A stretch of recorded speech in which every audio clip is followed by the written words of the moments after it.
You want to keep track of what you're doing, okay? So you've got that matrix. Is that? Yeah, that's it. Okay? And that matrix is already reduced. Okay?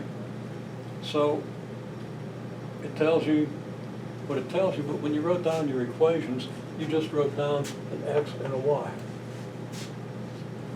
Well, the equation has an x and a y and a z. Okay? And you can't leave z out. This corresponding linear system is x1 equals 0, x2 plus x3 equals 0.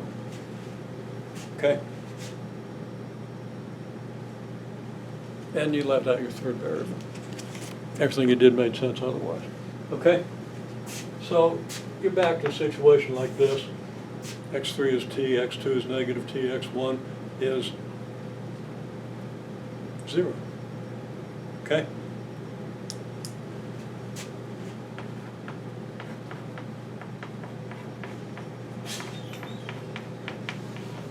I feel it might help if I wrote things down in a more cohesive manner.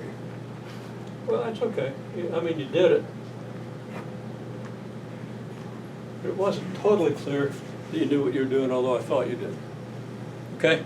But then when you didn't write down the z, I said, no, there's something missing there. Right? Or the x3. We'll generally use subscripts because we want to be able to go into any number of dimensions. Incidentally, a 50-bit quantum computer, you have 50 quantum dots. Maybe electrons would spin up and spin down. So each one of them can have two variables. So you get a vector in 50-dimensional space. Every number being a 1 or negative 1. Or if you want a 1 or a 0, which is easier to deal with. Okay? And then the quantum computer transforms that when you observe it into something else. And you observe what you've got, which tells you things depending on how you set up your first vector. Now, that's a linear algebra. Okay?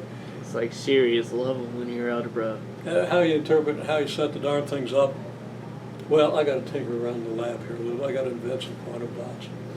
I don't want to do electrons. Everybody else has done those.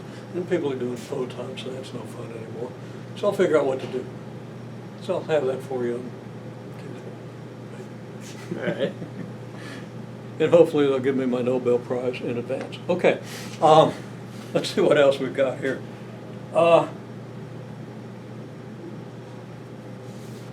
There's nothing there I need to address. My note covers it. Like if you're going to prove that AB equals BA, it helps to multiply A times B and then multiply B times A and show that they're the same. Now that's so obvious that I don't need to say any more. I know you know what to do because you did something equivalent later with a bigger matrix. Okay? A 2 by 2 matrix, you apparently just didn't want to multiply. I don't know.